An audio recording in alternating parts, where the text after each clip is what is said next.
Hello student, एक बार फिर आपका स्वागत है आपके अपने YouTube channel JMS coaching institute में। हम जो कक्षा 12 फिजिक्स हिंदी मीडियम की सीरीज चला रहे हैं, जिसमें हमारा अध्याय 4 चल रहा है, गतिमान आवेश तथा चुंबकत्व, जो परीक्षा की दृष्टि से महत्वपूर्ण है। उसका आज का हमारा टॉपिक है धारामापी किसे कहते हैं, धारामापी के प्रकार। और आपका अगला क्वेश्चन उसी में आएगा कि धारामापी को हम अमीटर में और वोल्ट मीटर में किस तरह से परिवर्तित कर सकते हैं। तो ये आपके परीक्षा में मोस्ट इम्पोर्टेंट क्वेश्चन है जो आ सकते हैं, इसलिए आप वीडियो को ध्यान से देखिए। और अगर वीडियो अच्छी लगे तो लाइक शेयर सब्सक्राइब जरूर कीजिए। देखिए क्वेश्चन क्या है आपका कि धारामापी, सबसे पहले आपका आएगा क्वेश्चन धारामापी किसे कहते हैं या कितने प्रकार के होते हैं, ये भी पूछ सकते हैं। ठीक है, तो धारामापी क्या होता है? सिंपल सी बात है, धारा को मापने का यंत्र। धारा मापी, धारा मतलब आपकी विद्युत और मापी मतलब मापना। तो धारामापी उस उपकरण को कहते हैं जो जिसकी सहायता से किसी परिपथ, कोई सा भी परिपथ है, उसमें बहने वाली धारा की उपस्थिति, मतलब उसमें धारा प्रवाहित हो रही है या नहीं, उसकी उपस्थिति अथवा उसकी धारा की जो प्रबलता होती है वो हम क्या कर सकते हैं, ज्ञात कर सकते हैं। तो धारामापी क्या होगा? ऐसा यंत्र जिसकी सहायता से हम किसी परिपथ में बहने वाली धारा की प्रबलता या उसकी उपस्थिति को ज्ञात करते हैं। क्या कहलाता है? आपका धारामापी कहलाता है। अब प्रकार की बात करते हैं। धारामापी कितने प्रकार के होते हैं? 2 प्रकार के होते हैं। पहला देखें आप, पहला है आपका चल कुंडली धारामापी और दूसरा है आपका चल चुंबक धारामापी। ठीक है, अब दोनों क्या होते हैं थोड़ा समझना ध्यान से। ठीक है, सबसे पहले मैं बता रहा हूँ चल कुंडली धारामापी। चल कुंडली, देखो चल मतलब चलना, कुंडली की बात कर रहे हैं। तो ऐसा धारामापी जिसमें कुंडली क्या करती है, घूमती है और चुंबक स्थिर रहता है। ठीक है, मान लो ये आपका चुंबक हमने बना दिए इधर। ठीक है, ये N और ये आपका S। ठीक है, और इसके अंदर है ना, इसके अंदर एक कुंडली है, इस तरह से एक कुंडली है तार की, ये, और ये कुंडली क्या हो रही है, विक्षेपित हो रही है, कुंडली घूम रही है, चुंबक स्थिर है ना। तो ये लिखा है चल कुंडली मतलब कुंडली घूमती है। इस प्रकार के धारामापी में चुंबक स्थिर रहता है, चुंबक अपनी जगह पर स्थायी है, स्थिर है, तथा कुंडली विक्षेपित होती है मतलब घूमती है। क्या कहलाएगा? आपका चल कुंडली धारामापी कहलाता है। ठीक है, ये हो गया। फिर बात करते हैं चल चुंबक धारामापी। तो इसमें क्या होगा आपका, ठीक है, जो कुंडली है ना, जो कुंडली है वो तो स्थिर रहेगी, और इसके जो चारों ओर कौन, जो चुंबक है ना, N और S, ये चुंबक आपका विक्षेपित होगा, चुंबक घूमेगा। ठीक है, और कुंडली स्थिर रहेगी, है ना। इसको ऐसे बना सकते हैं, इस तरह से बना सकते हैं कि आपका यहाँ आपका मान लो एक चुंबक है ना, और ये कुंडली इसके चारों ओर है ये। तो ये जो चुंबक है वो विक्षेपित होता है मतलब घूमता है ना, और कुंडली स्थायी रहती है। तो ऐसे धारामापी को क्या कहते हैं अपन?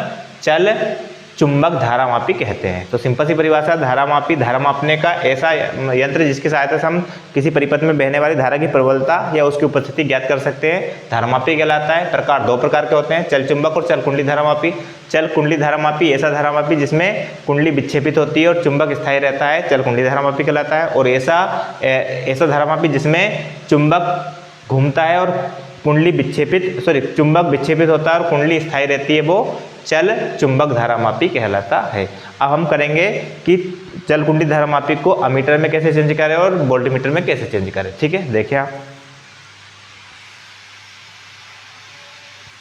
देखें आगे आपका अगला टॉपिक उसी में है कि धारामापी को अमीटर में कैसे परिवर्तित कर सकते हैं या किस तरह से परिवर्तित करना है ना। तो वो देखें आप, जो अमीटर होता है, अमीटर जो होता है उसमें प्रतिरोध क्या होना चाहिए, कम, क्योंकि धारा मापने के लिए प्रतिरोध जितना कम होगा उतने आपका एग्जैक्ट धारा बताएगा। ठीक है, धारा का मान एग्जैक्ट बताएगा, बिल्कुल शुद्ध बताएगा, है ना। और जैसे जैसे प्रतिरोध बढ़ेगा धारा का मान अपने आप क्या हो जाएगा, कम हो जाएगा। इसलिए जो अमीटर होता है उसका प्रतिरोध या तो कम होता है या तो कम होना चाहिए। अतः धारामापी को हमें अमीटर में बदलना है, तो हमें धारामापी कुंडली के साथ क्या करेंगे, समांतर क्रम में कम प्रतिरोध का तार जोड़ेंगे। समांतर क्रम में क्यों? क्योंकि समांतर क्रम में अगर हम प्रतिरोध जोड़ते हैं तो जो प्रतिरोध होता है वो और कम हो जाता है। ठीक है, इसलिए समांतर क्रम में क्या करते हैं हम, समांतर क्रम में कम प्रतिरोध का तार जोड़ देते हैं और उसे क्या कहते हैं, शंट कहते हैं। हमें पता है, हमने पिछली परिभाषा में पढ़ा है। ठीक है, अब आगे व्यंजक में क्या, कि आपकी मुख्य धारा क्या है, आई है, धारामापी उसके साथ समांतर क्रम में क्या जुड़ा हुआ है, शंट जुड़ा हुआ है, ठीक है। मुख्य धारा का आई जी भाग तो किस में से, धारामापी से प्रवाहित हो रहा है, जिसका प्रतिरोध कितना है, जी है, और जो शंट है उसका प्रतिरोध एस है। तो उसमें से उस कुल धारा आई है, उसका आई जी भाग अगर इसमें से प्रवाहित हो रहा है तो बचा कौन सा, आई माइनस आई जी भाग किस में से प्रवाहित हो रहा है, आपका शंट से प्रवाहित हो रहा है, ठीक है। इस तरह से वही हमने देखा है कि माना धारामापी की कुंडली का प्रतिरोध जी है, शंट का प्रतिरोध कितना है, ऐसे, और इसमें आई धारा प्रवाहित हो रही है कि जिसका आई जी भाग तो धारामापी से और आई माइनस आई जी भाग शंट से प्रवाहित होता है, ठीक है। अब हम लिखेंगे धारामापी के सिरों के मध्य विभवांतर, है ना, धारामापी के सिरों के मध्य विभवांतर। धारामापी के सिरों के मध्य कितना विभवांतर उत्पन्न हो रहा है, तो देखो विभवांतर का फॉर्मूला हमने पीछे पढ़ा था, V बराबर क्या होता है आपका, आर आई। V मतलब विभवांतर, आर आपका प्रतिरोध, और आई क्या होती है, धारा। तो देखो V बराबर धारामापी की बात कर रहे हैं तो धारामापी का प्रतिरोध कितना है, G, और इसमें बहने वाला धारा कितनी है, आई जी। तो G इंटू आई जी, ये आपका इक्वेशन फर्स्ट हो गई। अब हम निकालेंगे शंट के सिरों के मध्य विभवांतर, ठीक है। किसके, शंट के सिरों के मध्य विभवांतर। लिख सकते हैं शंट के सिरों के मध्य विभवांतर। शंट के सिरों का मध्य विभवांतर किस तरह से निकलेगा वो देखें आप। तो V बराबर बहने, देखो उसका प्रतिरोध कितना शंट का S, वो बहने वाली जो धारा है वो कितनी है, I माइनस आई जी। बहने वाली धारा कितनी, I minus I G. Equation क्या हो गई, सेकंड। दोनों की तुलना कर ले, कौन कौन से समीकरण की, समीकरण 1 व 2 से, है ना, ठीक है। तुलना कर सकते हैं अपन, तो तुलना करने पर क्या आ जाएगा आपका, ये और ये आपके बराबर हो जाएंगे। तो हम इस तरह से लिख सकते हैं एस ब्रैकेट में आई माइनस आई जी बराबर जी इंटू आई जी।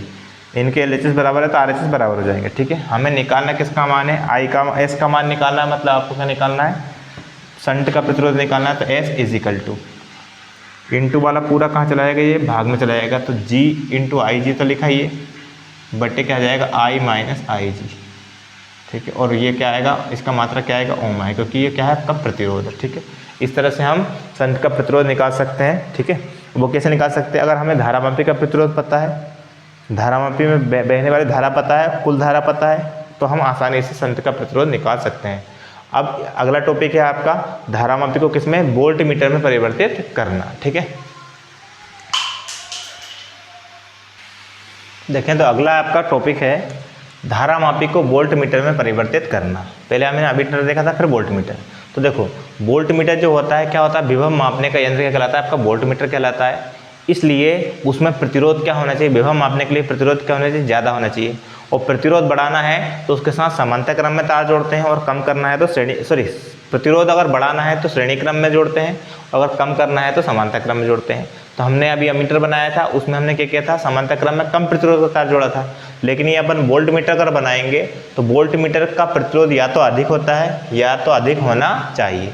इसलिए धारामापी को हमें किस में चेंज करना है, वोल्ट मीटर में परिवर्तित करने के लिए उसी कुंडली के साथ, ये धारामापी उसी कुंडली के साथ श्रेणी क्रम में और अलग अलग बिंदुओं के बीच क्या कहलाता है, श्रेणी क्रम। और दो बिंदुओं के बीच होता है तो समांतर क्रम। श्रेणी क्रम में उच्च प्रतिरोध का तार जोड़ देते हैं, जिससे ये किस में चेंज हो जाएगा, आपका वोल्ट मीटर में चेंज हो जाएगा, ठीक है। अब आगे हम पढ़ते हैं। तो देखो कुल प्रतिरोध की बात करते हैं। इसका कुल प्रतिरोध, धारा सेम रहेगी इसलिए प्रतिरोध बदल, ठीक है। कुल प्रतिरोध कितना हो गया आपका, थोड़ा अगर ध्यान दें तो ये हो गया आपका कुल प्रतिरोध, है ना। कितना हो जाएगा, देखो धारामापी का प्रतिरोध कितना, जी, और जो एक और तार जुड़ा उसका प्रतिरोध कितना, आर, तो जी प्लस आर, ठीक है। अब हम निकालेंगे विभवांतर। क्या निकालेंगे, विभवांतर,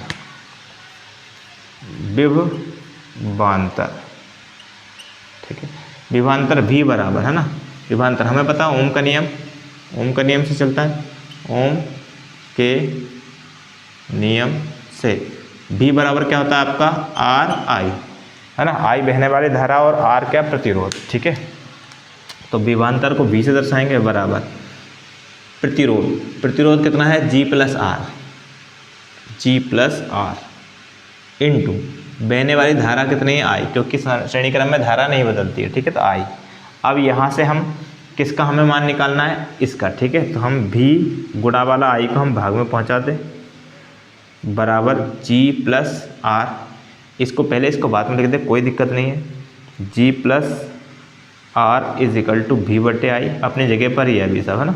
ठीक है, फिर हमें R का मान चाहिए, है ना।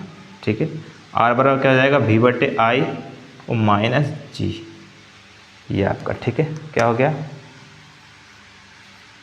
और इसका मात्रा कितना होगा, ओम। ठीक है, इस तरह से हम R का मान, ये वाला जो आपका जो प्रतिरोध जोड़ा हमने अधिक प्रतिरोध वाला तार, उसका हम मान निकाल सकते हैं। अगर हमें विभवांतर पता है, धारा पता है और धारमापी का प्रतिरोध पता है, तो हम इसका प्रतिरोध निकाल सकते हैं जो हमने जोड़ा हुआ है। ठीक है, इस तरह से आज हमने क्या क्या किया है, एक तो आपका धारामापी किसे कहते हैं, उसके प्रकार, फिर धारामापी को अमीटर में और वोल्टमीटर में चेंज करना। नेक्स्ट क्लास नेक्स्ट टॉपिक के साथ वापस हाजिर होंगे, तब तक के लिए गुड बाय।